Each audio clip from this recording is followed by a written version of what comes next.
जिन्होंने तुम्हारी इंसल्ट की है ना, उन्हें ब्लॉक नहीं इग्नोर करना सीखो, वरना वो तुम्हारी कामयाबी कैसे देखेंगे मेरे दोस्त। नमस्कार दोस्तों, मैं Milan Kushwaha, motivational speaker, teacher, content and आपका अपना dear friends. Welcome to all of you officers club. Dear friends, आज के सेशन में बेसिकली हम लोग डिस्कस करेंगे departmental examination for promotion to group B. Yes my dear friends, I am talking about how to become an officer in railway, because यही वो रास्ता है जहां से यदि आप ग्रुप सी में भी आपका रिक्रूटमेंट हुआ तो आप ऑफिसर बन सकते हैं, डेफिनेटली बन सकते हैं माय डियर फ्रेंड्स। तो आज यानी जो 5 अगस्त को जो ईसीआर में जो 70% का जो एग्जामिनेशन हुआ, उन क्वेश्चंस का पैटर्न क्या था, कितने सारे क्वेश्चंस है, यानी number of questions, maximum marks, क्या टाइम अलाउड था, इन सारी बातों का डिस्कशन आज की सेशन में करने वाले हैं। And my dear friends, hope कि आप कोऑपरेट करेंगे, बिकॉज छोटी मुंह और बड़ी बातें करने वाले हैं। तो यदि कोई गलती से भी कोई गलती हो जाए तो please don't pass any comment and comment only in comment box. तो माय डियर फ्रेंड्स, आज की सेशन में देखते हैं और समझते हैं कि कौन कौन सारे क्वेश्चंस आए थे और कौन सारे कितने सारे क्वेश्चंस में क्या क्या हम लोग के रिगार्डिंग जो एग्जामिनेशन है फोर्थ कमिंग यानी अपेंडिक्स 3 यानी एलडीसी 30%, उन सारी बातों से कोरिलेट कर पाता है। एंड माय डियर फ्रेंड्स, अभी तक आप इस चैनल को सब्सक्राइब नहीं किए हैं तो जस्ट सब्सक्राइब दिस चैनल, यानी ऑफिसर क्लब को आप सब्सक्राइब कर लीजिए, बिकॉज इस चैनल पर आपको regarding appendix 3A, LDC 30%, appendix 2A के हर अपडेटेड से आपको अपडेट किया जाता है। तो dear friends, don't kill the time and let's begin.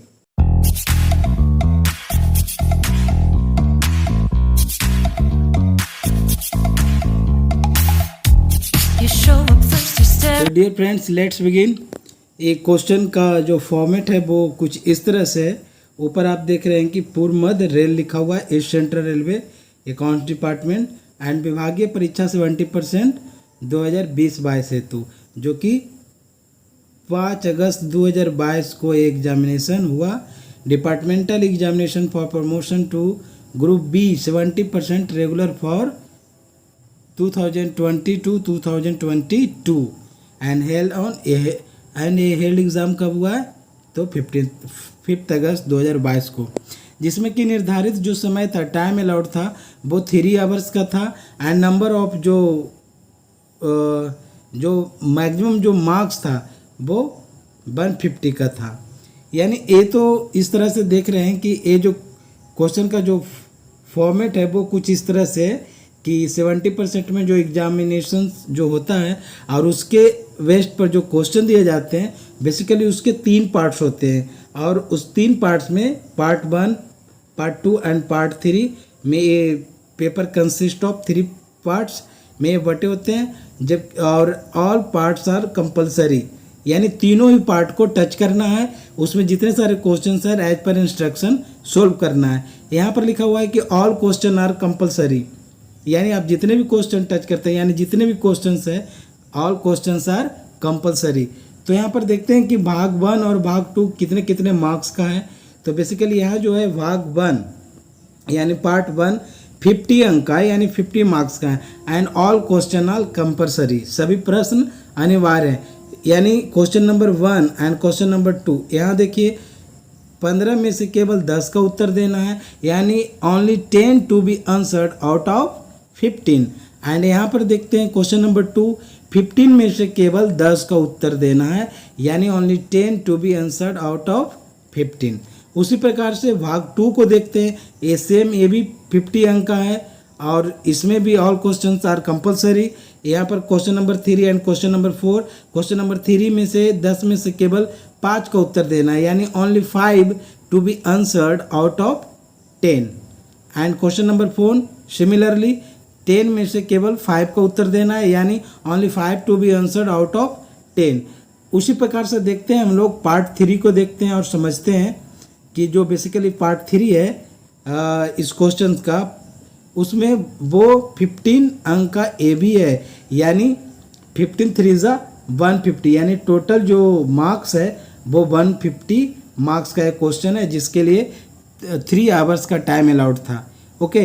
और इसमें क्वेश्चन नंबर 5 पर यदि देखा जाए तो यहाँ लिखा हुआ है कि 5 में से केवल 2 का उत्तर देना है। That means only 2 to be answered out of 5। Okay, तो चलिए यहाँ पर देखते हैं पहले पार्ट 1 को, जो कि ऑब्जेक्टिव बेस्ड क्वेश्चंस है। एज हम लोग सभी जानते हैं कि अब LDC 30% व्यू जो होगा वो ऑब्जेक्टिव बेस्ड क्वेश्चन ही पूछे जाएंगे। चूँकि ये बैकलॉग वैकेंसीज था 70% का, इसलिए उसमें कुछ डिस्क्रिप्टिव क्वेश्चंस भी है और ऑब्जेक्टिव क्वेश्चंस भी है। तो सबसे पहले पार्ट 1 को सोल्व करते हैं, जो कि 50 मार्क्स का है। ओके, तो यहाँ पर देखते हैं क्वेश्चन नंबर 1 को देखते हैं। हालांकि उससे पहले है कि निम्नलिखित प्रश्नों में से किन्हीं 10 प्रश्नों का ही सही विकल्प का चयन कीजिए। एंड जो टोटल जो है वो 25 मार्क्स का है ना, यानी 10 क्वेश्चंस 25 मार्क्स, यानी each question carry 2.5 marks. Okay, and then first question है कि what is the new name proposed for Aurangabad city of Maharashtra. That means Maharashtra के औरंगाबाद शहर के लिए प्रस्तावित नया नाम क्या है? तो it's right answer is Sambhaji Nagar. यानी जो औरंगाबाद जो सिटी है उसका नया नाम संभाजी नगर रखने का प्रपोजल आया है, प्रस्ताव रखा गया है। ओके, चलिए नेक्स्ट देखते हैं क्वेश्चन नंबर 2 कि from which city of China is the coronavirus said to have spread. यानी चीन के किस शहर से कोरोना वायरस फैला। यानी अभी हम लोग जो देखे कोरोना वायरस से वो मतलब पूरी दुनिया जो इससे प्रभावित हुई, जो कि एक पेंडेमिक के रूप में इसे घोषित किया गया कोविड को। और तो इसमें क्वेश्चन पूछा जा रहा है कि चाइना के किस शहर से कोरोना वायरस फैला। तो it's right answer is Wuhan. Wuhan is right answer. Okay, चलिए देखते हैं next question number 3। And question number 3 is संविधान के किस अनुच्छेद के अनुसार भारत में संघ की राजभाषा हिंदी है। That means according to which article of the constitution is Hindi the official language of the union of India. तो it right answer is article 343। यानी आर्टिकल 343 के अनुसार हमारे जो भारतीय जो संघ है उसकी जो राजभाषा है वो हिंदी है। डियर फ्रेंड्स, आई होप आप लोग को अच्छा लग रहा होगा और मज़ा आ रहा होगा। चलिए देखते हैं नेक्स्ट क्वेश्चन का डिस्कस करते हैं। क्वेश्चन नंबर 3 हो चुका है। क्वेश्चन नंबर 4 कि क्वेश्चन नंबर है 4 कि which is the highest mountain peak situated with in the official map of India.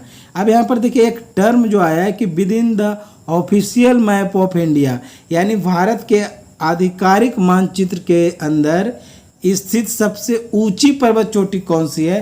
तो इसका जो राइट आंसर है वो है Kanchenjunga. Kanchenjunga is right answer. Okay, and now question number 5 कि from which of the following state of India no one has become the president of India.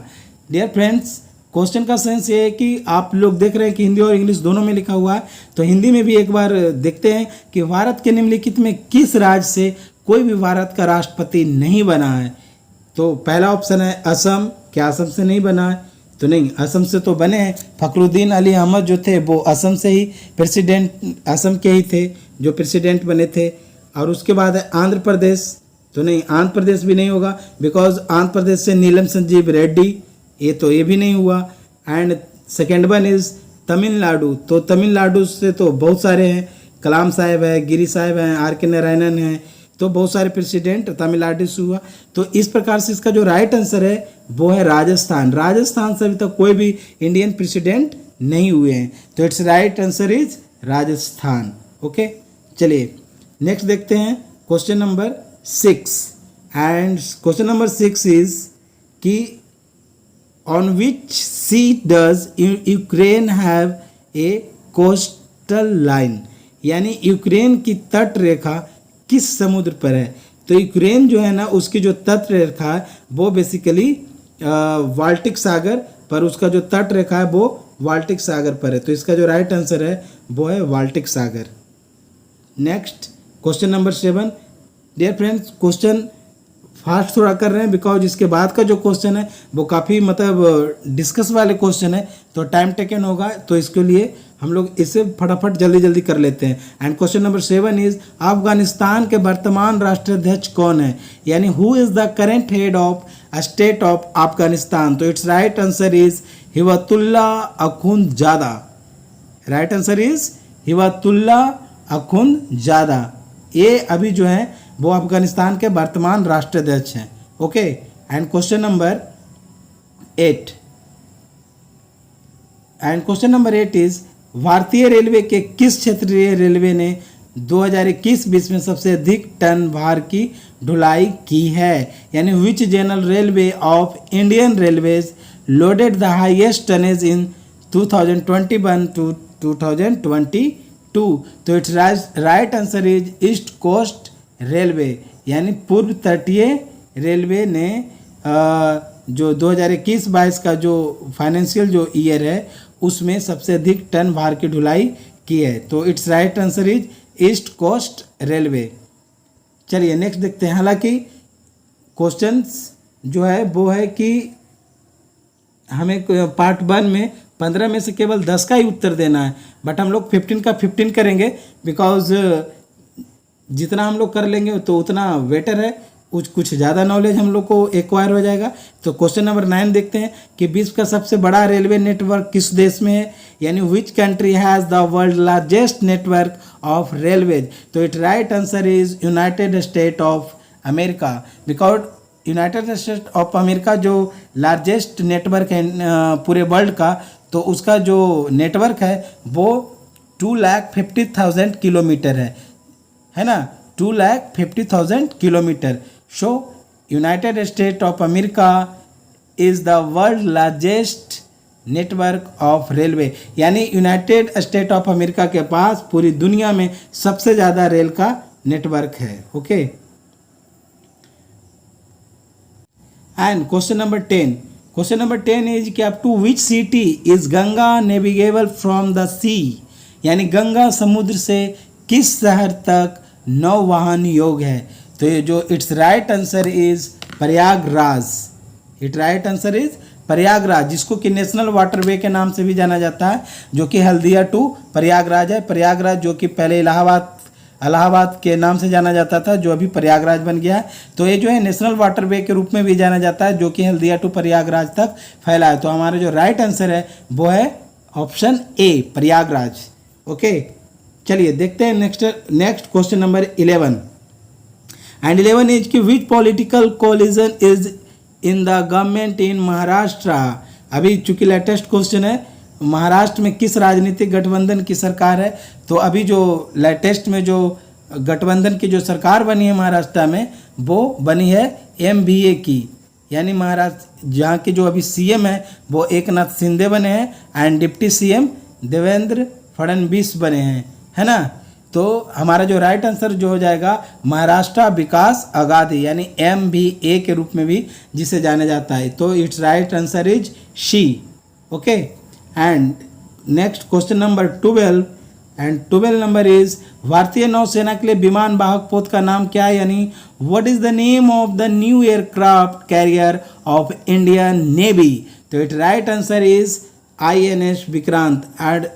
और एक interesting बात यह है कि INS जो विक्रांत है वो फर्स्ट इंडिजिनस एयरक्राफ्ट है। इंडिजिनस एयरक्राफ्ट में क्या हुआ, बिल्कुल स्वदेशी, यानी जो हमारे अपने ही देश में जो तैयार किया गया है वो है INS Vikrant and first indigenous aircraft carrier Vikrant and delivered to navy, यानी it right answer INS Vikrant हुआ, जो कि अगस्त में ही परहैप्स नेवी में शामिल किया गया है। ओके, चलिए देखते हैं question number 13 and question number 13 is कि which script has been chosen for official language of the union, यानी संघ की राजभाषा के लिए किस लिपि को चुना गया है।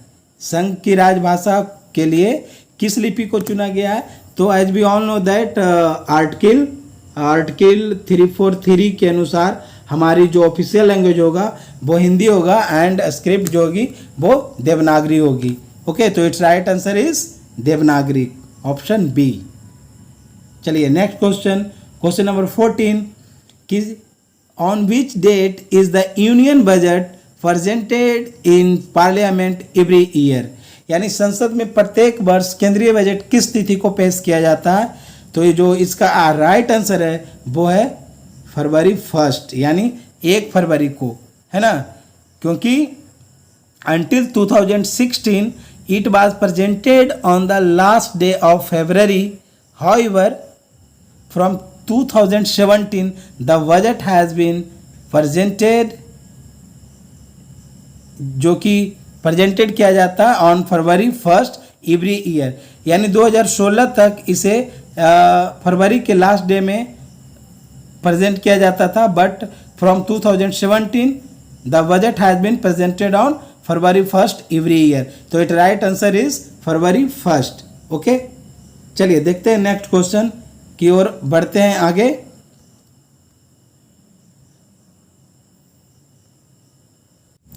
एंड क्वेश्चन नंबर 15 कि what is the rate of dividend payable to the central exchequer on capital at charge by the Indian railways. तो इसका जो राइट आंसर है वो I think none of this होना चाहिए, बिकॉज द एनुअल डिविडेंड जो होता है, the annual dividend should be 4.25% of the capital at charge. Capital at charge का जो एनुअल डिविडेंड होना चाहिए वो 4.25% होना चाहिए। तो I think it's right answer is none of this, because 6%, 7 and 10% ये नहीं होगा, तो नन ऑफ दिस का हमारे पास ऑप्शन है। तो इसका जो राइट आंसर है I think 4.25 should be, A होना चाहिए 4.25%। ओके, यानी what is the rate of dividend payable to the central exchequer on capital at charge, यानी कैपिटल एट चार्ज पर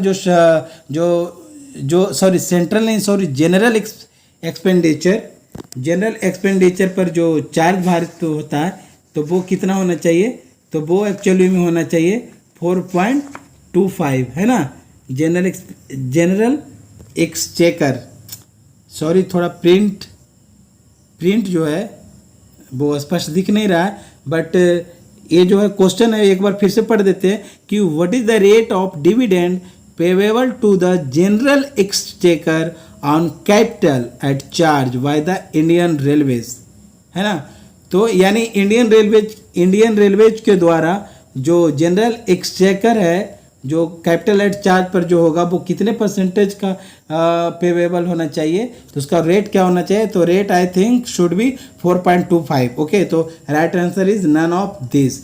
तो डियर फ्रेंड्स, इस प्रकार से हम लोग पार्ट 1 का जो 15 क्वेश्चन था, हालांकि उनमें 10 क्वेश्चन का ही आंसर करना था, बट हम लोग 15 डिस्कस किए। And now we will discuss about part 2, जिसमें भी कुछ क्वेश्चन। अब यहाँ पर देखते हैं कि जो पार्ट 1 में जो बताया गया कि पार्ट 1 का जो है वो 50 मार्क्स का होगा, एंड क्वेश्चन नंबर 1 जो होगा वो 15 में से केवल 10 प्रश्न का ही उत्तर देना है, और उसी प्रकार से जो प्रश्न 2 होंगे तो उसमें भी only 10 to be answer out of 15, यानी 15 में से सिर्फ 10 का ही आंसर करना है। और ये बेसिकली यहाँ पर देख रहे हैं कि हम लोग ट्रू फॉल्स बेस्ड क्वेश्चन है, बिकॉज देखिए निम्नलिखित वक्तव्यों में से किन्हीं 10 को अपनी समझ के अनुसार सत्य अथवा असत्य चिन्हित करें। मीन्स ट्रू और फॉल्स बताना है कि ये जो स्टेटमेंट दिया गया है वो ट्रू है या फिर फॉल्स है। It's totally depend upon your sense. Okay, तो देखते हैं क्वेश्चन नंबर 1 देखते हैं कि only if the rate of return computed for a project is more than the cost of borrowing from IRFC can a project can be funded under EBRIF।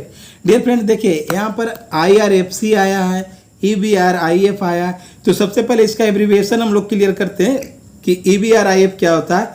Actually में EBR का मतलब होता है extra budgetary resources, and IF मतलब institutional finance, and IRFC का मतलब क्या होता है, इंडियन रेलवे फाइनेंशियल कॉरपोरेशन। तो यहाँ पर से हम लोग 2 एब्रीविएशन तो क्लियर कर दिए, और यहाँ पर एक और है देखिए जो कि हम लोग पढ़ते हैं ROR, यानी रेट ऑफ रिटर्न, यानी 3 एब्रीविएशन यहाँ से क्लियर हो गया।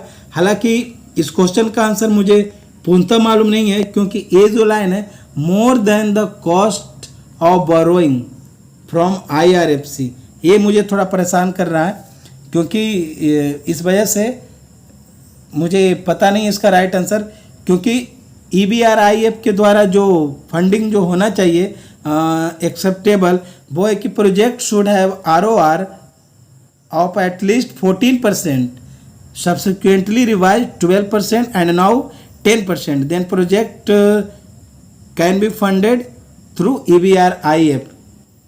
EBRIF से वो कोई भी फंड किसी को भी कोई भी जो प्रोजेक्ट है वो can be funded through EBRIF। तो यदि उसका ROR जो रेट है यानी रेट ऑफ रिटर्न वो क्या होना चाहिए, एटलीस्ट 14%, जो उसकी बाद में 12% कर दिया गया एंड नाउ 10%। ये एक कंडीशन है। दूसरा कंडीशन है कि यदि कोई ऑन गोइंग वर्क्स है तो भी वो प्रोजेक्ट फंडेड किया जाएगा थ्रू EBRIF के द्वारा। तो यहाँ पर जो ये टर्म लिखा हुआ है कि more than the cost of borrowing from IRFC, dear friends, यदि आप लोग को किन्हीं का इसका आंसर पता है तो कमेंट बॉक्स में इसका आंसर कर दीजिएगा, बिकॉज मुझे पूर्णतः इसका आंसर मालूम नहीं है। चलिए देखते हैं नेक्स्ट क्वेश्चन नंबर 2 को देखते हैं। क्वेश्चन नंबर 2 है कि no night duty allowance shall be payable from the current financial year, it is true or false। कहता है चालू वित्तीय वर्ष से कोई रात्रि ड्यूटी भत्ता दे नहीं होगा, तो नो, ये क्या है, ये फॉल्स है, ऐसा नहीं है। यदि किसी का बेसिक पे 43,600 है या फिर वो लेवल 7 में है, तो यहाँ तक यदि कोई एम्प्लॉय का है कि बेसिक पे 43,600 एंड वो लेवल 7 में है, तो उसे नाइट ड्यूटी अलाउंस के लिए वो इंटाइटल होगा, बट इससे यदि एवब है तब वो नहीं होगा। और क्वेश्चन कह रहा है क्या कि no night duty allowance shall be payable from the current financial year, ऐसा नहीं है, तो ये क्या हो गया, ये फॉल्स हो गया, इसको फॉल्स कर सकते हैं। चलिए नेक्स्ट देखते हैं क्वेश्चन नंबर 3 है कि वर्कशॉप मैन्युफैक्चरिंग सस्पेंस। अब यहाँ पर देखिए ये क्या है, WMS, वर्कशॉप मैन्युफैक्चरिंग सस्पेंस। यहाँ पर से भी एक एब्रीविएशन क्लियर है कि WMS यानी workshop manufacturing suspense has no impact on the revenue budget, यानी कारखाना उत्पाद उचंत, हिंदी थोड़ा टफ है, मतलब ऑड लगता है बोलने में, कि कारखाना उत्पाद उचंत का राजस्व बजट पर कोई असर नहीं है। क्या रेवेन्यू बजट जो है उस पर कोई इम्पैक्ट नहीं पड़ता है वर्कशॉप मैन्युफैक्चरिंग सस्पेंस का? तो देखिए पहले समझते हैं कि एक्चुअली में कि वर्कशॉप मैन्युफैक्चरिंग सस्पेंस है क्या। ये बेसिकली एक कैपिटल सस्पेंस है, हेड ऑफ अकाउंट है ना। और ये क्या है कि WMS जो है कि these units maintain WMS account for the purpose of recording and clearance of expenditure pertaining to both for plan heads and revenue। तो प्लान हेड्स एंड रेवेन्यू दोनों पर इसका इम्पैक्ट पड़ता है, तो ये भी क्या हो जाएगा, फॉल्स हो जाएगा, है ना, ये भी क्या हो जाएगा, फॉल्स हो जाएगा। चलिए देखते हैं नेक्स्ट क्वेश्चन नंबर 4।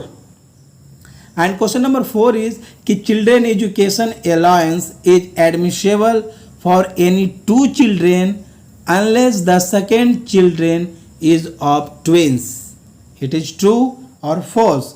तो it is definitely true, क्योंकि CEA है जो यहाँ पर भी देखिए एब्रीविएशन भी क्लियर हम लोग करते चलेंगे। CEA यानी children education allowance is admissible for any 2 children unless the second children age of twins, यानी कह रहा है कि 2 बच्चे तक के लिए ही CEA अलाउ है, एडमिसेबल है। तो ये हाँ, दो बच्चे तक ही एडमिसेबल है, जबकि इसका कंडीशन क्या है कि दूसरा बच्चा जो होना चाहिए वो ट्विंस नहीं होना चाहिए, unless the second children is of twins. Okay, तो इट्स राइट, तो ये क्या हो जाएगा, ट्रू हो जाएगा, है ना।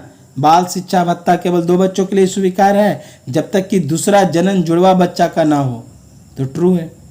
नेक्स्ट क्वेश्चन नंबर 5 कि if a single offer is received against an open tender the tender is required to be discharged, yes इसका जो राइट आंसर है वो है ट्रू, कि यदि खुली निविदा के लिए केवल एक ही प्रस्ताव प्राप्त होता है तो निविदा को रद्द करना अनिवार्य है। तो यस, ये कंपलसरी है, अनिवार्य है कि if a single offer is received against an open tender the tender is required to be discharge, it is totally true. तो इसका राइट आंसर हो जाएगा ट्रू।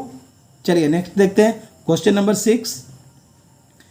यदि किसी क्वेश्चन का आंसर आप लोग को लगता है कि नहीं ये फॉल्स होना चाहिए, ये ट्रू होना चाहिए, तो जैसा कि हम बिगिनिंग में ही रिक्वेस्ट किए हैं कि कमेंट पास नहीं कीजिएगा प्लीज़। यदि आपका कोई सजेशन है या फिर कोई मतलब वैल्यूएबल एडवाइस है ना, तो वो कमेंट बॉक्स में कीजिए please, it's kindly request again. चलिए देखते हैं, come to the point. And next question is question number 6 कि according to the railway act 1989 railway board is the railway administration. कहता है क्वेश्चन कि रेलवे अधिनियम 1989 के अनुसार रेलवे जो बोर्ड है वही रेल प्रशासन है। तो यस, ये जो एक्ट है 1989, तो according to the railway act 1899 इसके अनुसार रेलवे बोर्ड जो है वही रेलवे एडमिनिस्ट्रेशन है, प्रशासन है। It right answer is true. Dear friends, इसका जो भी आंसर ट्रू फॉल्स कर रहे हैं वो कोशिश किए हैं कि आप तक हम सही जानकारी पहुंचाएं। बाय मिस्टेक यदि कोई मिस्टेक हो जाता है तो उसको कमेंट बॉक्स में आप लिखिएगा कि नहीं इसका आंसर ए होना चाहिए। ओके, तो यहाँ पर क्वेश्चन क्या था कि according to the railway act 1989 railway board is the railway administration. Yes, it is true. 1989 railway act के अनुसार रेलवे जो बोर्ड है वही रेलवे एडमिनिस्ट्रेशन है।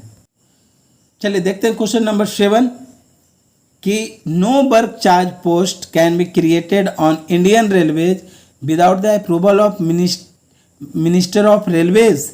यानी कह रहा है कि रेल मंत्री की मंजूरी के बिना भारतीय रेल में कोई भी कार्यभारित पद सृजित नहीं किया जा सकता है। No, it is false, it is false, because work charge post का जो चर्चा है कि वर्क चार्ज पोस्ट एक्चुअली में क्या होता है कि actually this post are created on the rational that in order to execute a project, है ना, and railway require a certain number of senior officials tied to this project. यानी किस यदि कोई प्रोजेक्ट को एग्जीक्यूट करना है तब उस समय वर्क चार्ज पोस्ट क्रिएट किया जाता है और उसके लिए रेलवे को एक मतलब कि सीनियर ऑफिशियल्स का एक रिक्वायरमेंट होता है। तो यहाँ पर तो कहीं पर आ ही नहीं रहा है कि approval of minister of railways होना चाहिए, तो ये क्या हो जाएगा, वो फॉल्स हो जाएगा। चलिए क्वेश्चन नंबर 8 देखते हैं।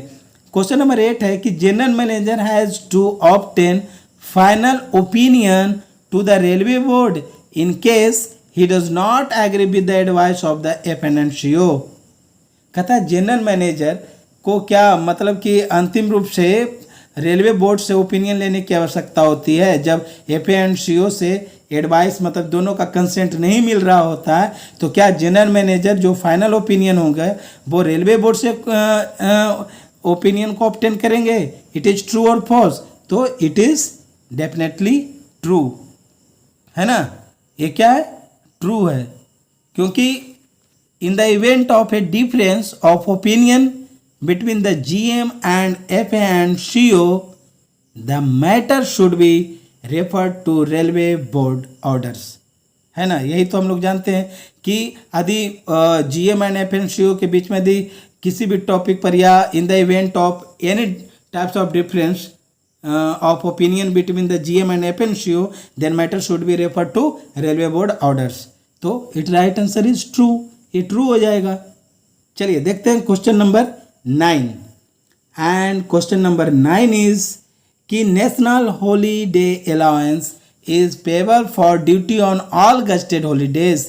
डियर फ्रेंड्स, यहाँ हम लोग समझते हैं हम लोग का जो मतलब कि टोटल जो क्या बोलता है जो हॉलीडेज है वो 16 है, और इस 16 के इनसाइड ही NH भी आता है और इसके अलावे 2 RH होते हैं। तो जो टोटल नंबर ऑफ हॉलीडेज हो गया 16 प्लस 2, 16 प्लस 2 यानी हो गया टोटल हो गया 18, है ना। तो नेशनल जो हॉलीडे अलाउंसेज है तो वो इसके अंतर्गत आता है, यानी 60 के इनसाइड ही हमारा NH भी काउंट होता है। तो कहता है कि national holiday allowance is payable for duty on all gazetted holidays. तो it right answer is true. ये क्या है? ट्रू है, क्योंकि जो नेशनल हॉलीडेज है बेसिकली वो हम लोग सभी जानते हैं कि republic day, independence day and Gandhi Jayanti are the 3 national holidays observed in India. We all know very well. But railway, यदि कोई रेलवे एम्प्लॉय है and performing duty on a NH as on a tour are not entitled to the monetary compensatory, है ना, उसको monetary किसी भी तरह का बेनिफिट नहीं दिया जाएगा, क्योंकि जो मोनेटरी जो कंपनसेशन की बात जो होती है वो in lieu of attendance on national holidays will be admissible in the following circumstances. कौन कौन से सर्कमस्टांसेज जबकि जिसमें कि मोनेटरी कंपनसेशन दिया जाएगा? तो देखते हैं कि और समझते हैं कि जो नेशनल हॉलीडेज है वो है कि when the day of rest of the railway employ and the NH fall on the same day, तो वैसे स्थिति में वो एडमिशेबल होगा मोनेटरी कंपनसेटरी के लिए, है ना।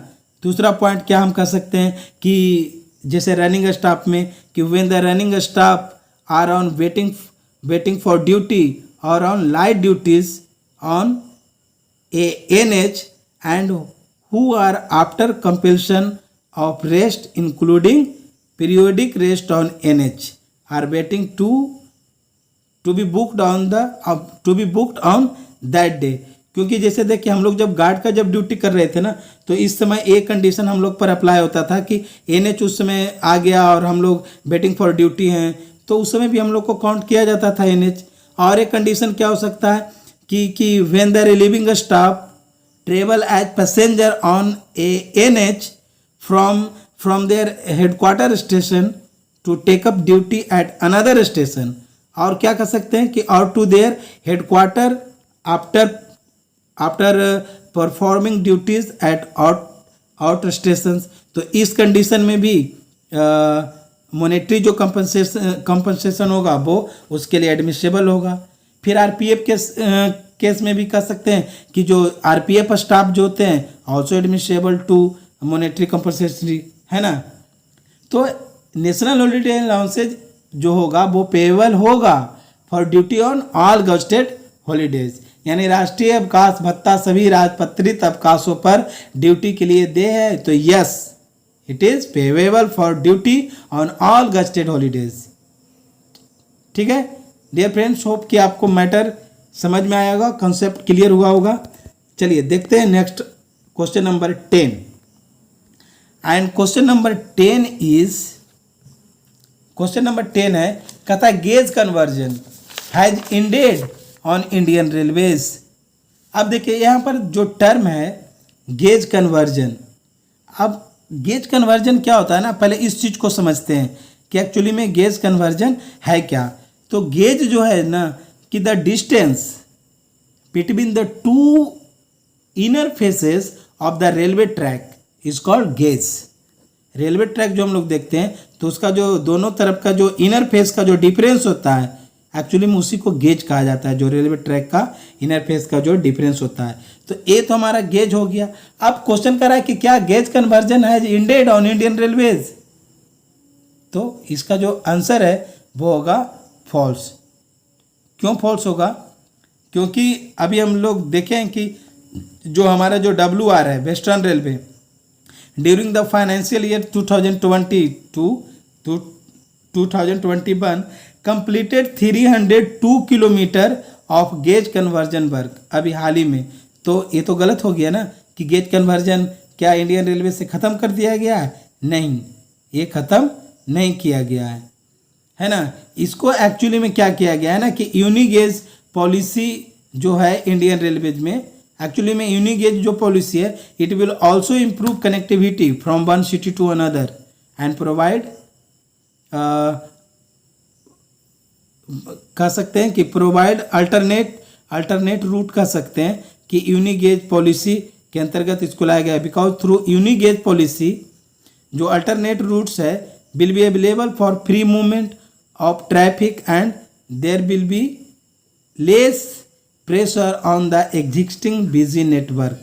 तो यहाँ से हम लोग देख रहे हैं कि जो यूनिगेज की पॉलिसी की बात जो हो रही है, गेज कन्वर्जन की जो बात हो रही है, जैसे कि हम न्यू लाइन्स के भी ले लें तो new line gauge conversion and doubling works targeted for commissioning during financial year 2022 to 2023, यानी 2022-23 के फाइनेंशियल ईयर में भी न्यू लाइन की बात करें, गेज कन्वर्जन की बात करें या फिर डबलिंग वर्क्स की बात करें तो targeted for commissioning during financial year 2022-23। तो ये तो बिल्कुल मतलब फॉल्स हो गया, ये गलत है कि गेज कन्वर्जन इंडियन रेलवे से ख़त्म हो गया, है ना, तो ये गलत हो गया, ये फॉल्स है। क्वेश्चन नंबर 11 देखते हैं कि charge expenditure can be incurred only with the approval of the parliament. Sorry, it is also wrong, ये भी गलत है, ये फॉल्स है। ये फॉल्स इसलिए क्योंकि जो चार्ज एक्सपेंडिचर होते हैं माय डियर फ्रेंड्स, तो perhaps you know very well कि चार्ज एक्सपेंडिचर जिसका कि थोड़ा सा इसका डीप में थोड़ा जाते हैं, चार्ज एक्सपेंडिचर जो बिल्कुल है, जो हमारे कॉन्स्टिट्यूशन में आर्टिकल 113 का फर्स्ट में इसका मेंशन किया गया है, आर्टिकल 113 का फर्स्ट में। एंड चार्ज एक्सपेंडिचर जो होता है does not require the approval of parliament, जबकि हम लोग सुने वोटेड एक्सपेंडिचर का भी एक नाम सुने जो कि आर्टिकल 113 के भाग मतलब 2 में है, जबकि while voted expenditure require the approval of parliament. Basically जो डिफरेंसेस है ना charge expenditure and voted expenditure, तो चार्ज एक्सपेंडिचर है does not require any approval of parliament while voted expenditure require the approval of parliament. तो यहाँ पर तो गलत हो गया, फॉल्स है। क्वेश्चन नंबर 12 देखते हैं, चलिए क्वेश्चन नंबर 12 देखते हैं। एंड क्वेश्चन नंबर 12 जो है वो है कि providing e freight payment facility to customer has been extended to some private sector bank also. कह रहा है कि कुछ निजी क्षेत्र के बैंकों में भी ग्राहकों को ई फ्रेट भुगतान सुविधा प्रदान की गई है। तो देखिए बेसिकली ई फ्रेट होता है क्या, पहले इस चीज़ को हम लोग समझते हैं कि जो ई फ्रेट जो टर्म आया है इसका एम्स क्या है ई फ्रेट का। तो कहता है ई फ्रेट का जो एम्स वो है वो basically to build an in to in paperless transportation process, है ना, इसका मेन एम्स है।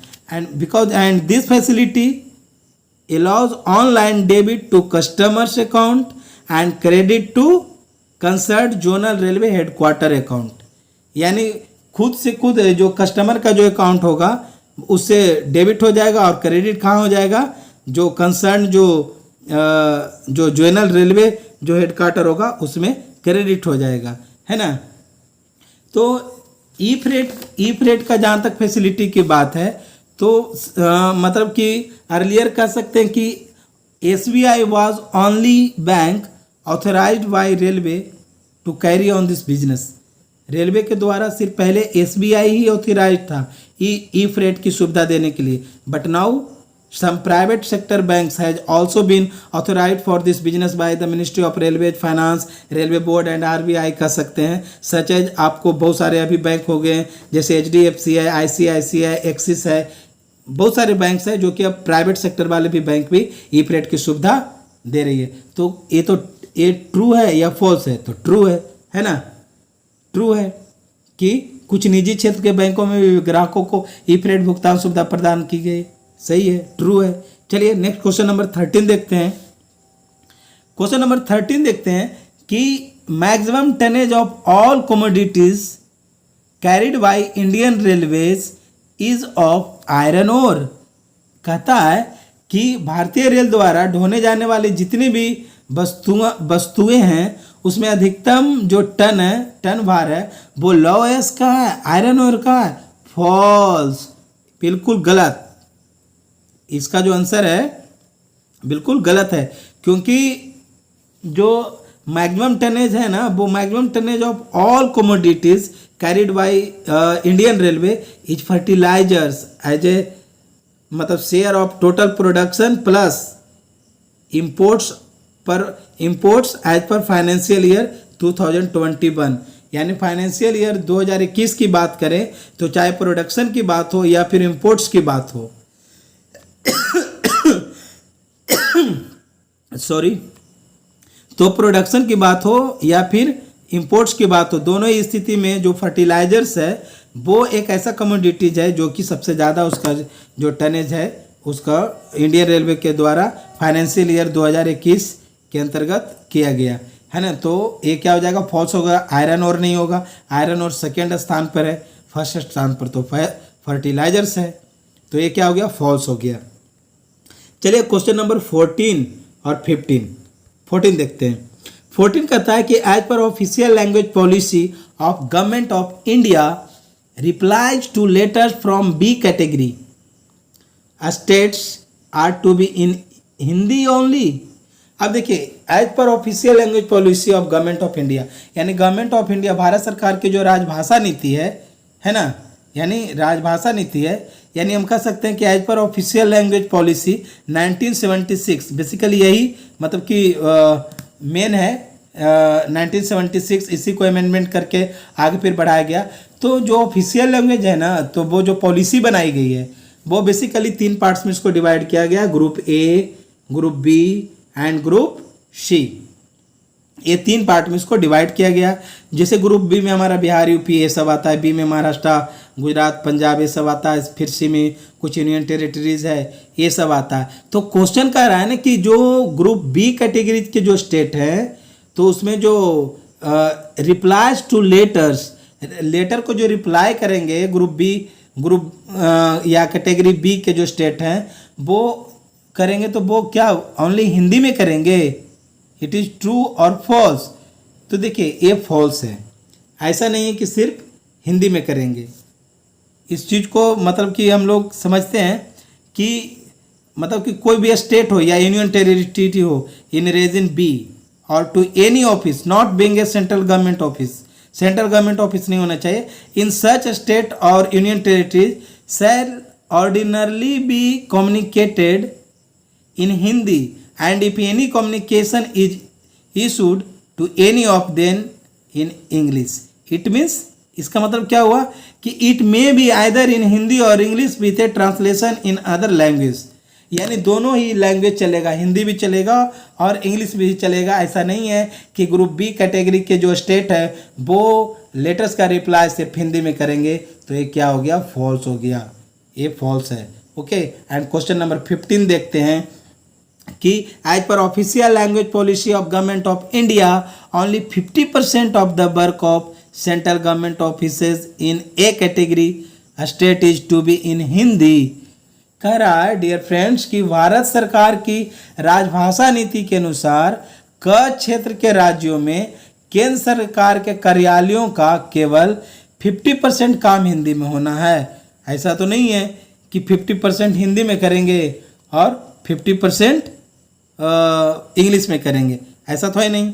एक्चुअली में क्या है ना कि all letters issued in central government department located in 10% Hindi speaking state, जैसे ग्रुप ए का आ गया, जिसमें ग्रुप ए में जो कि 10 हिंदी स्पीकिंग स्टेट्स हैं एंड 3 अदर स्टेट्स।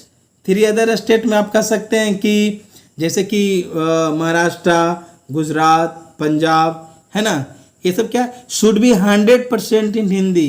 एक्चुअली में 15% नहीं, ये 100% शुड बी इन हिंदी, यानी 100 का 100% हिंदी होना चाहिए। तो इस तरह से क्या देखिए कि 15 नंबर क्वेश्चन भी फॉल्स है, ऐसा नहीं है कि 50% होगा, तो ये भी फॉल्स हो गया, यानी ये फॉल्स है। तो dear friends, I hope video काफ़ी लंबा होते जा रहा है, बट जो भी डिस्कशन हुआ, जो भी एनालाइज किया गया क्वेश्चन का, वो पूरी कोशिश की है कि आप तक सही जानकारी पहुंचाया जाए। फिर भी यदि डिस्कशन में या एनालाइज में कुछ मिस्टेक हुआ होगा तो प्लीज़ कमेंट बॉक्स में आप अपना एडवाइस, वैल्यूबल एडवाइस ऐड कर सकते हैं कि इसका आंसर ये नहीं, ये होना चाहिए। एंड आई होप आज का ये वीडियो आपको काफ़ी ज़्यादा अच्छा लगा होगा। यदि डियर फ्रेंड्स आपको ये वीडियो अच्छा लगा हो तो प्लीज़ इस वीडियो को लाइक और शेयर कीजिए, ताकि हमारे और आपके जैसे जो नीडी हैं उन तक हमारा ये प्रयास पहुंच सके। और डियर फ्रेंड्स, अभी तक आप इस चैनल को सब्सक्राइब नहीं किए तो जस्ट सब्सक्राइब दिस चैनल्स, क्योंकि इस पर आपको हर अपडेटेड मिलता है। तो डियर फ्रेंड्स, मिलते हैं एक ऐसे ही इंफॉर्मेटिव और इम्प्रेसिव वीडियो के साथ नेक्स्ट वीडियो में। Till then bye bye, see you, love you all.